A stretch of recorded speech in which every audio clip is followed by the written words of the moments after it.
A song that changed everything.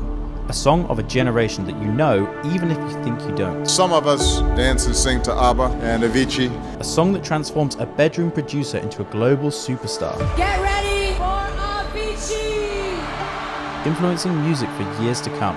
It wasn't just a track, it was a moment that propelled EDM to the mainstream.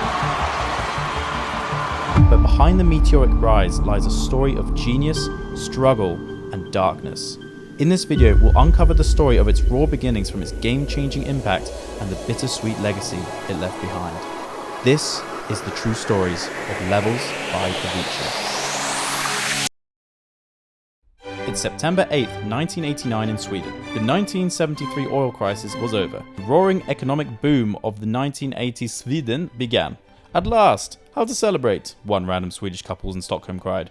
The answer? Give birth to one of the most influential Swedes of the modern era. What a fucking... Not that one. This one? Yes, that's the one.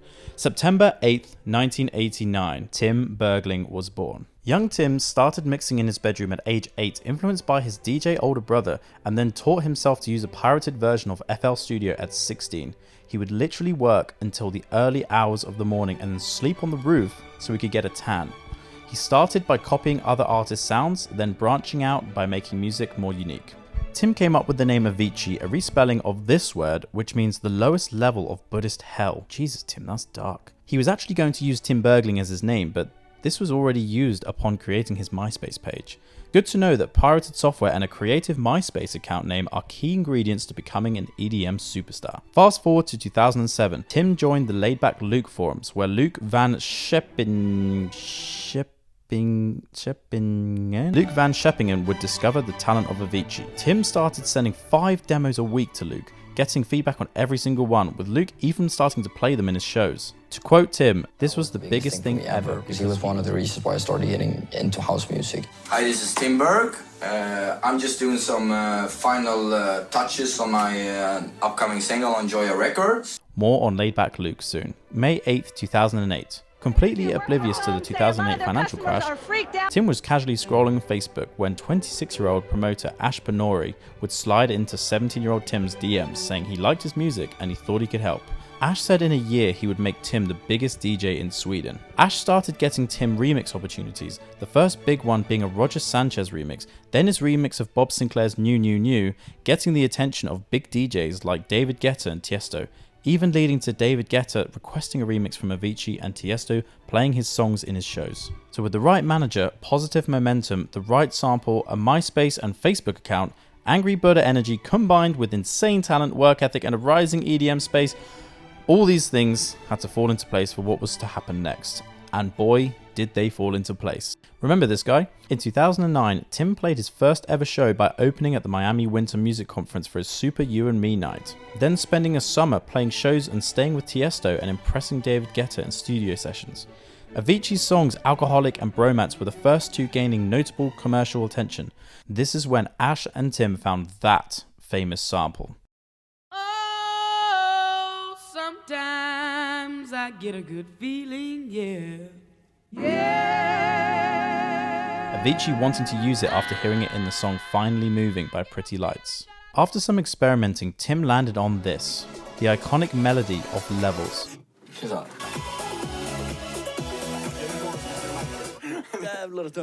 And there it was, the rocket ship. Levels just started spreading.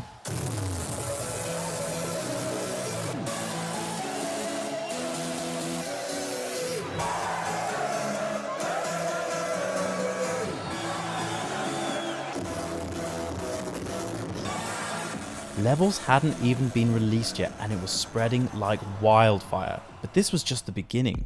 Ash negotiated a €500,000 rights deal with Universal for the release of Levels by actually bidding the record labels against each other, making up higher bids. Thus, Levels was officially released in October 2011 and it took the EDM world by storm. DJs around the world immediately recognized the hit, with the previously mentioned Guetta and Tiesto, and pretty much all big DJs dropping it in their sets and wanting to collaborate with Avicii. It shot Avicii to the top of the world stage, playing festivals around the globe and sparking the non-stop touring schedule that caused him to retreat from the road forever. It led to his first big festival, Tomorrowland. Oh yeah, only the #1 ranked festival in the world. and his first time headlining Ultra, only the biggest EDM festival in the US. And who introduced him to Ultra? Well, Madonna, obviously. Yes, that's right, Madonna. This was a historic moment. It just keeps on getting bigger and bigger every day. Madonna, for instance, has always been using electronic beats to her tracks. She's one of the, if not the biggest artist in the world. Bringing EDM into the mainstream, making Avicii a household name. Now with a tour manager, private travel and gig bookings coming in like boats to Sweden, Avicii's life shot to whole new levels. The song was so big it got an instant rip-off hit grab, I mean sample by Flo Rida, which David Guetta nearly accidentally produced without Avicii's permission. We're doing a version of Levels with Flo Rida. You sure he's cool with that? But I knew him, thanks God. I double checked and Ash was like, absolutely not, we're not cool with that at all. So yeah, David Guetta essentially told Flo Rida to go fuck himself. This shot Avicii into the life of constant touring and shows. He was playing shows 5 times a week, flying city to city, show to show. The impact of Levels went beyond music charts. It created a lasting blueprint for EDM, inspiring countless DJs and producers, like Martin Garrix. Kygo explicitly stating his Avicii inspirations.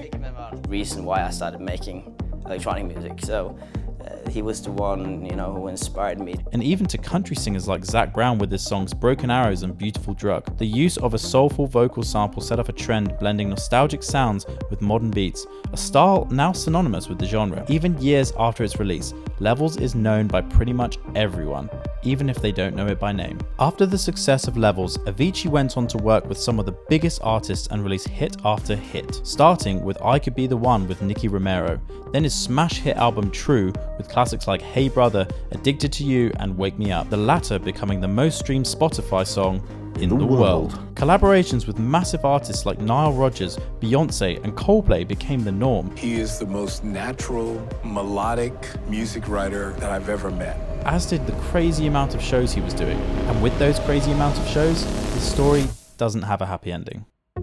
From 2008 to 2016, Avicii performed 813 shows. That's over 100 shows a year for 8 years. His life became touring, flight after flight, barely going home or taking breaks. He openly spoke to his team, friends, and a documentary crew about his struggles with anxiety, particularly with the exhausting schedule and anxiety before going on stage. He started drinking before sets pretty regularly. The insane schedule, drinking, and lack of sleep resulted in worse anxiety and stress, and multiple hospitalizations, including pancreatitis and one time having a ruptured appendix and gallbladder at the same time. Yet, when he complained about the pain and anxiety, rather than being treated and encouraged to take a break, he was often given painkillers and encouraged to push on. And he did just this. This was until 29th of March 2016 when he announced his retirement from shows, but even then he was pushed to do the remaining ones he still had booked. After cancelling many of his last shows, at Ushuaia, Ibiza, 28th of August 2016, he played his last ever show.